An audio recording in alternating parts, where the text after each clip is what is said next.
heard that song, and I'm just going, wow. Because you know the part where it said, I stood on the stage time after time, reminding the broken it'll be all right. But right now, I just can't. You don't understand, sometimes when you're up here, we're supposed to be this Pollyanna Gladstone sometimes with always a smile on our face and cheer and bringing a word of hope, because that's our calling. It's my job. It's what I'm supposed to do. But you see, I want you to understand, even myself included, even so much more, we face storms. Storms come to everybody. And that's what we're talking about this morning, is going to be the storms in our lives. And it's going to be a 3 by 3 by 3 service, not 27 points, okay? 3 times 3 is 9, times 3 is 27. There's not going to be 27 points. My wife admonished me again before we laid down last night. She goes, okay, you have one topic and one subject, right? I go, yes, because you know me, I want to do the smorgasbord cafeteria plan and just throw a bunch of stuff out there and let you pick. But I don't think so this morning. We're talking about 3 by 3 by 3. We're talking about 3 situations of the storm each one of you are in. You're in 3 types of storms. And I want to look at 3 individuals in the Bible who went through these storms. And hopefully when we get through the day, maybe it might make a little more sense. Maybe you might have a little bit of understanding as to why you're going through this storm. The 3 types of storm, or the 3 situations of the storm are, you've heard me say this ad nauseum over and over again, but it's the truth. Every one of you are in one of 3 situations. You are either in a storm, you are either coming out of a storm, or you're fixing to go in a storm. And I got to thinking about those. The in a storm to me is okay, because I'm already in the storm. I know the parameters I'm fighting.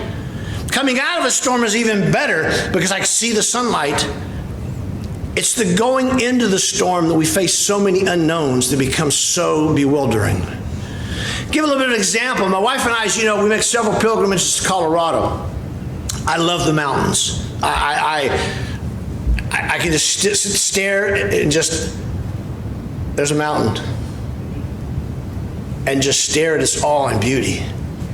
So we're going up to Colorado, and we're going through this wonderful area called the Panhandle of Texas, which I think this right here has more hills than the Panhandle. And so I got one of these fancy Garmin GPS's thingies, because I do a lot of traveling out in remote areas, and it's really good for somebody to give me coordinates, and I'm literally taking my Jeep through fields to get to these coordinates. I mean, literally. This thing has a really cool feature. All of a sudden we're driving, I think my wife was driving at the time, she said, la la la la la, beep, severe thunderstorm warning. We look to the left, I go, that's a thunderstorm. But we're driving north. All is good.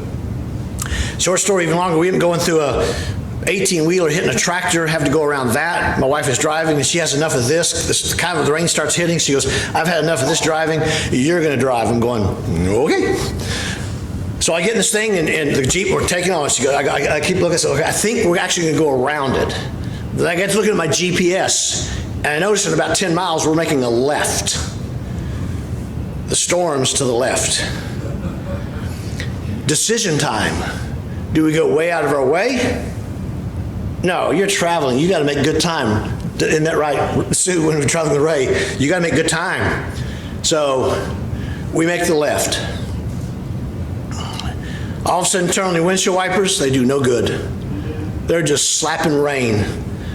And I mean, the wind is buffeting that Jeep. It's like a shoebox anyway. So we're doing this the whole time. And also you hear the clunk, clunk, clunk, clunk, clunk, clunk, clunk, clunk of hail. I look out to my left, and as God is my witness, I start seeing weeds and gravel and dirt going up. And I'm going, oh joy. She goes, what? I go, well, there's updraft. That's the first thing that happens before a tornado. The tornado never formed. And this seemed like it went on forever. Went on forever. And then all of a sudden, the rain kind of starts getting a little bit lighter, and all of a sudden, you kind of see color. And you know that color is the sun. And you realize, okay, we're in the storm, but we can see the sun. I can see the end. We're fixing to come out of the storm. And then what happens when you come out of the storm?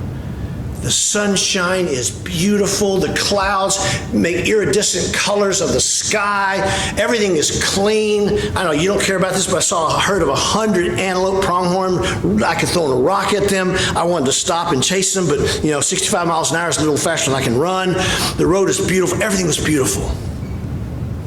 But that going into the storm, we had that bit of timidity. And every one of you are the same way. There's that timidity. So you ask yourself, what causes storms in our lives? And I think I've come up with 3 reasons. They might not be the only reasons, but there are 3 definite ones. Those 3 reasons are storms are caused, you go through a storm because sometimes it is absolutely not your fault. You did absolutely nothing wrong, and yet you're still facing the storm. The only example I can give to that is, you know me, I love cats. Cats are my favorite animal. I'm a cat person. I hate a cat. I see a cat, and the cat, I have visions of a rifle scope on the cat. Don't, that's the way God made me. I hate cats. But nonetheless, I am sympathetic to animals suffering. Lived in the country, and my mom would scramble some eggs or something, and what happens, lady, sometimes you burn them. Okay? She burned these. And she's like yelling all kinds of stuff. She goes, take these, and she'd cuss off, take these eggs and throw them to the cats. I'm going, okay. So I take this pan of scalding hot scrambled eggs. I'm doing what I'm told. Throw them out on the back porch. And as I turn, these cats come from nowhere, and they're eating these hot scrambled eggs. Like that. And I turn around and the screen door slams. It slams into the one cat my mom called Miss Kitty. Miss Kitty's in pain. And Miss Kitty is lashing out. These other cats are enjoying their hot breakfast. All of a sudden, Miss Kitty starts taking those claws and just swiping cats and kittens everywhere. And I'm thinking, boy, but those cats are surprised what they do. Through no fault of nobody. It was my fault. I slammed the door in the cat's tail, not on purpose. Not on purpose. Cat was attacking the other cats, and they did absolutely nothing wrong. So sometimes you're exactly in the right, and you get blindsided. In fact, I even have a saying in our house. I say it ad nauseum. My kids have picked up on it. The saying is, no good deed ever goes unpunished. You do a good deed sometimes, and it comes back and bites you. So sometimes you face storms and you did absolutely nothing wrong. Sometimes you're in a storm, and it's 100% your fault. You brought it on. They'll say, you made the bed, you now lie in it. All those kind of things come. Sometimes that storm, and those storms I know. Those storms I can kind of put up with and go, God, I deserve this. I did this. I'm wrong. I'm in this storm because of me.